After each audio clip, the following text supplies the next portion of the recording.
we're gonna make this repair to the port side here. This is where it got abraded through, and it was only in this spot here where it actually had a area that penetrated the hull, but there was damage all the way down. So we ground it all back to good glass. And now we're gonna go on with our repair. It's gonna be 4 layers of quad axial stitch mat, 2 layers of chop strand mat on the outside, all epoxy repairs, all vacuum bagged. First off, you can see where our backer was that we laid in here, and then we ground the hull back to the backer that's inside. And this backer is 3 layers of quad axial stitch mat, a 12-inch piece, a 9-inch piece, and a 4-inch piece. So it's all backed up, so we have something to bond to, plus that's still going to be the structure of the hull. The first thing I'm going to do is take some thickened epoxy, and we're going to roll it on so we have a nice thick layer of epoxy to go against. Our quad axial does have chop strand mat on it, so it will absorb some. We'll wet out each layer before we put it up there. So you can see the original hull, the vinyl ester going into the epoxy patch in the back. And the epoxy that we're using is from Total Boat. It's got a tensile strength which is equivalent to the vinyl ester which this hull was laid up with, and this hull was resin infused. That's why we're vacuum bagging the repair, to try to go back as original as we can with the repair on how it was built. So we'll check back in as we put on some layers. All right, so we have our thickened epoxy rolled on, about the thickness of honey. We've got our bag tape already, sealant tape already up there, but we have our first layer of quad axial vector ply stitch mat ready to go on. So if you want to just roll that out. So we got our first layer on here. Just going through, rolling all the air bubbles out. Bring it right up to where the fiber line starts in our scarf. We did a 12-to-1 scarf.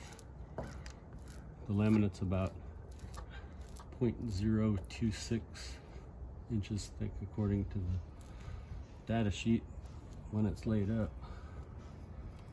So that should give us, we went back way further than we needed to with the scarf. But we'll come back to you when we're doing some more layers. So this is the 3rd layer here that's gone on. Just rolling out the air and the excess resin that might be in there. Rolling up to the top. When it comes to the top, take right in. So we'll keep doing this for, we've got 1 more layer of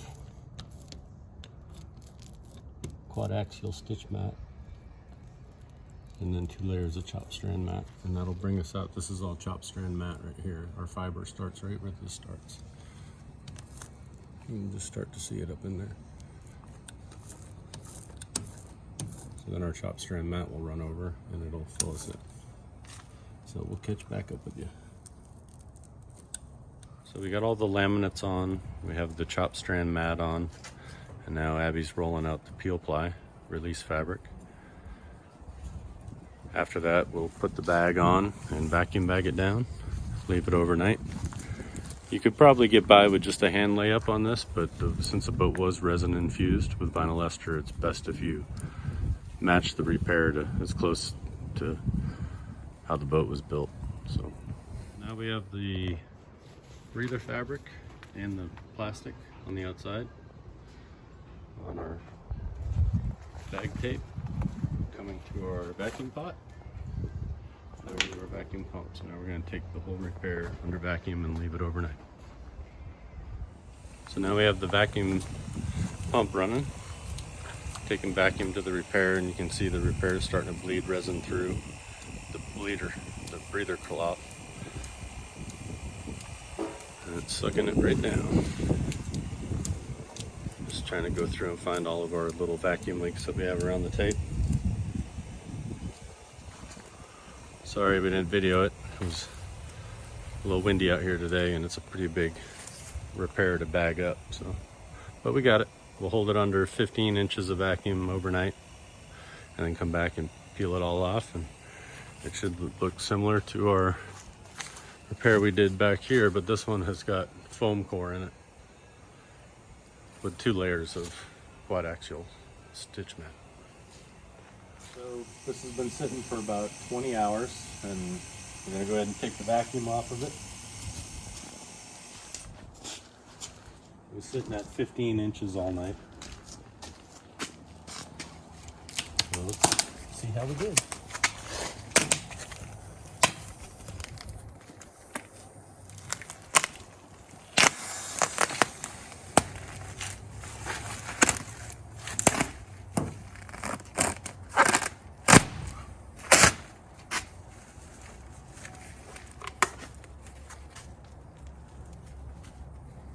Disconnect this. There we go. That just sandwiches the plastic bag, and then we put a little bit of bag tape around it to make sure it doesn't leak.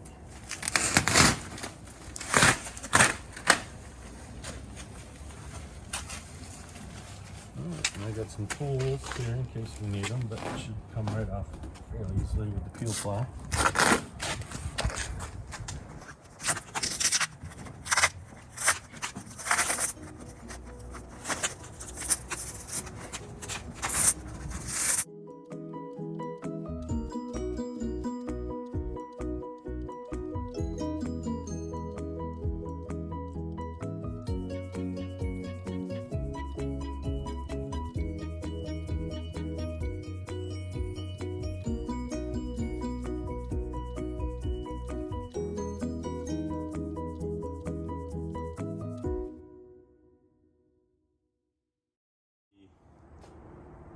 Peel ply and the breather mat off. It gave us a little struggle, but nothing a little wood wedges and some mic couldn't take care of. But now you can see the repair, nice and solid. It's got a good contour all the way back into itself. It's nice and solid all the way through.